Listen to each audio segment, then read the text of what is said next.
Hey guys, we're here with the Rewiring the Future with IoT, and I'm a last minute pop in, so you don't see my picture there, but I'm Naasik Islam. I have a little bit of background in investment banking, a little bit in fintech, and I've been in the industry for a while now, and I've closely worked with Chris here.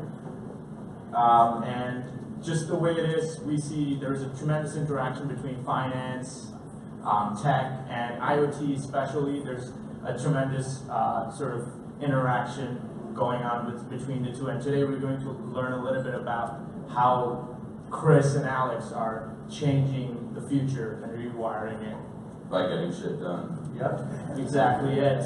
So why don't you guys start off by introducing yourself, and we can get started from there. Great. Hey everyone, thanks for having us. My name is Alex Schwarzkopf. I'm the CEO and co-founder of a company called Pillar Technologies.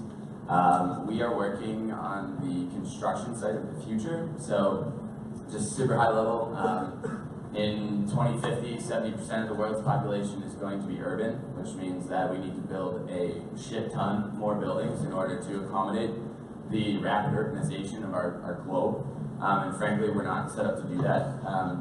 One of the biggest challenges we face in the industry is that out of every 3 buildings we build, we could build a 4th with all the waste that's produced from those other 3 buildings. So we're trying to use technology to basically rewire the way these guys build structures, try to create more efficient processes, less waste, and less exposure for the workers who are actually doing the job. So I hope to tell you a little bit more about that. Yeah, so I also work with Alex on a daily basis, and essentially what I do is I work currently for Techstars, so that's an accelerator program and a venture fund. What we do there is we help startups scale. So for this program, it's an IoT focused program. So what that means is we sat down and we were trying to figure out like what the next big thing in IoT is going to be. And it's really about the industrial space. So what we did is we brought 5 corporate partners to help these startups scale. We brought in Bosch, GE, Verizon, SAP, and PwC, and a couple of their venture teams. So what I did is I helped facilitate that and essentially helped them run the program as well with Jenny Fielding, who's the managing director. How I got here, essentially started out with, so I wrapped up my degree at Oxford in economics, and was trying to apply it to different jobs. So what I did was I A/B tested my resumes because I was not getting any responses. So I submitted like a couple different resumes out there, and one of the resumes had a TEDx talk that I had done back in London a while ago, and that one thing sparked the interest of an accelerator here in New York called XRC Labs. And what they do is they essentially focus on retail consumer goods in the tech space, and they work with the Parsons New School of Design and Harvard. So you can see how the combination of both like design and like a university like Harvard works well together to really create innovation in that space. So just because of that little piece of, on that little piece of paper it said TEDx, they wanted to have a conversation with me.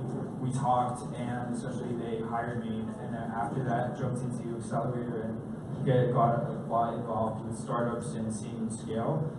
A huge part of it is really not stopping. Like you just have to keep going until you reach there. And I think you're not really in control of your path, but you just see how things play out, and essentially just work really hard, and whatever happens is meant to happen.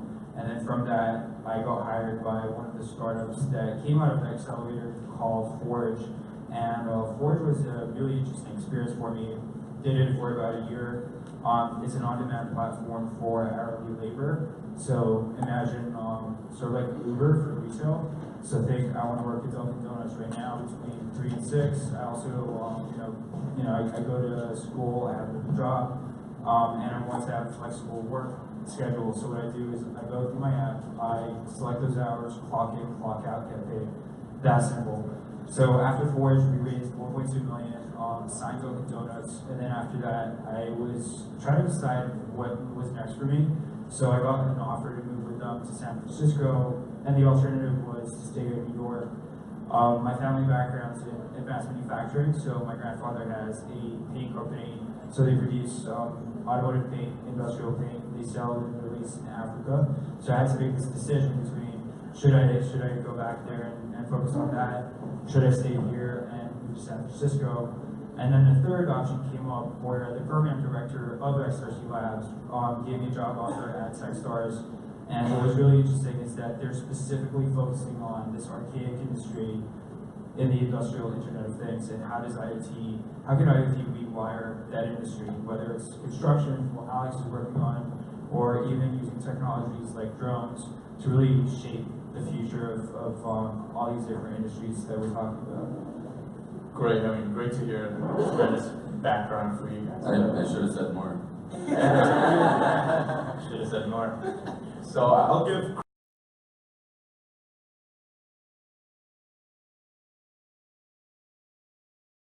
Chris a little bit of chance to elaborate on that. So for the past 5 years, you've seen technology monumentally change, and coming from a accelerator / VC space, how has investments changed over time, and where do you see the technology heading towards? Yeah, I mean, so backtracking a little bit, so prior to the program of Techstars, before that started, the process was 4 months of selecting companies. So we traveled to 35 cities, if I'm not mistaken, and essentially spoke about Techstars, what we're doing over there, and trying to find the next big thing in the industrial IoT space. So when it comes to that, like, you really think about all these different startups, or like a lot of startups. Success rate of the startup is about 10%, Less. 9%, Like 2%. maybe 2%. But essentially, Techstars flips that, where they have 89% of their companies succeed. And what I've come to realize is it's really not about the idea; it's about the team. So if you think about, what makes a good company, comes down to team, followed by market, traction, and idea. And that's sort of our thesis and how we look at things and how we source and select these startups. So when you think about all these trends, like, sure, yeah, these companies are great, investments go up and down.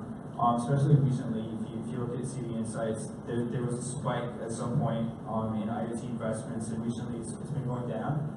So a lot of different speculation why that's happening, but I do think that the core team is really what we look for, and then they can figure it out because they're smart enough to do so. Cool, and I guess I'll give Alex a chance to talk a little bit more. You had mentioned you're rewiring sort of an archaic industry such as the construction industry. What are some of the challenges around that, and how do you actually get shit done in that space? People. Just a quick survey. How many in the room, entrepreneurs, first-time founders, want to start a company? Yeah. People.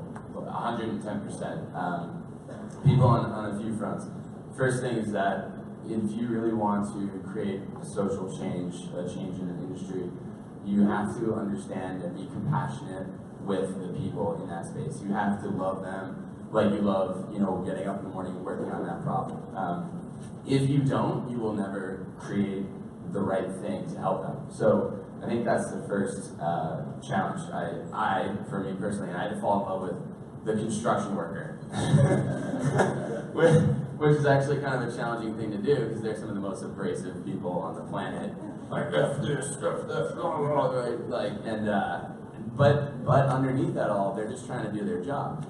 And I think that's one of the biggest lessons I learned is once you understand them as a person, you can really understand how, whether it's writing good content or building that technology or forming a community will actually be able to change their life. Second piece of that people puzzle is your team. I think Chris has a really fantastic point. I have never seen a team who clicks and fires on all cylinders fail. I have never seen the technology be the problem. So it's usually not the people, it's usually not the technology or the issue, it's actually the team. And so when you're thinking about going out and finding the partner, think about this, think about marriage, honestly. I've married my 3 co-founders. I'm a straight man, but I spend more time with my 2 co-founders. We finish each other's sentences. We might as well be married. It's unbelievable. But make sure that you're setting out on this mission and this journey with someone who you want to work with. You will make yourself miserable if you don't. So there may be like a burning desire to get it done, to start now, but be patient and find the right person. That's the biggest thing I can say. And then everything kind of falls into line after that. I mean, with the right people, you can find the right solution. If that makes sense. So everybody, Mary, your co-founder. Propose. Remember, one need. Awesome. So Chris, I know with XRC Labs, Techstars, you get to meet a lot of awesome people in the industry, some of the industry experts. What led you to get there, and what have you seen with those industry leaders? How do they get shit done, or how do they execute? I mean, I really think it depends on the person. Example is October 4th and 5th, we'll never forget this day. The CFO of Bosch North America came into Techstars, and she spent 2 days with the startups, and they would go in and out of the meetings. And her, she's German, so her culture style is more so like everything has to be on time, and if it's 1 minute late or 1 minute behind time schedule or anything like that, she just gets all flustered. So I think one of the things that you need to focus on is really getting to a person's head, figuring out what makes them tick, and delivering on that. So a huge part of it is making sure that you're working on the right path towards helping people, understanding people, and then helping them get an understanding of how things work from a different perspective. And a cool example is last week we had Nihal Meheta, who's a really awesome tech entrepreneur. He has a venture group which is essentially invested in Airbnb, and he founded 5 companies. One of the companies failed. His first company failed, and I think from his point of view, he's telling me how that first company, if it hadn't failed, companies 2, 3, 4, 5 would have not happened. So that's what really set the fire for him to work harder to get to 2, 3, 4, 5. And then those 2, 3, 4, 5 got acquired by companies like LinkedIn, Facebook, I believe, and a couple other really big companies. So when you think about your trajectory, failure is a huge part of it. That's something everyone always says, but it's really about embracing that failure and making that a part of you where you're like, okay, this did not work. That means that there's something waiting for me. The right thing is waiting for me in line. So if Nihal hadn't failed in his first company, he would have had all these other successful acquisitions, companies that were acquired, and then he probably wouldn't have started his venture fund. So I really think it's like a trajectory that is already mapped out, and it's up to you to really make sure that you stay focused and on put by remaining focused yourself. Awesome to hear that. I guess this is a question to Alex. Looking around the room, I see a lot of students as well. I understand you graduated recently, and Chris, feel free to chip in. How do you go about building your business? Was it something you developed in school, some things you learned, or maybe to the students in the room, how should they go about starting their business and going down the entrepreneurship route if they have to? How many students do we have? Alright, it's a good number, fantastic. Start now. Don't wait, because a lot of my friends, they graduated and they got a real job, they got real bills, all of a sudden they had a bunch of money, and they got a car, and all of a sudden things started to add up. I think what you, as young people, need to realize, at least I did, is that the choices you make will directly affect your future. The more you lose your focus on what you really truly want to accomplish, the farther away you'll get. So in this circumstance, my friends have bills, so they can't necessarily stop and just quit and work on something for 3 months. They have to pay rent, they have to pay their car payment. So it's all these things that start to add up and get in the way of you and your dreams. Got a minute? I'll wrap it up. And so I would say my biggest piece of advice is do it now. There's no right time. There's never going to be someone coming up to you and be like, you know what, today's the day. You got this. No, it's not perfect. It's messy, it's ugly, but start now because you'll figure it out along the way, and do it before you have all this other garbage from the material world getting in your way. The transition point from college to life, as we said, is the perfect time. So I'll leave it at that. And if you guys have any other questions, you want to talk, please feel free to reach out to the email address behind me. More than happy to help you guys with making connections, any advice you guys need, introducing you to startups, VCs, so just stay in contact. So thank you guys. Thank you.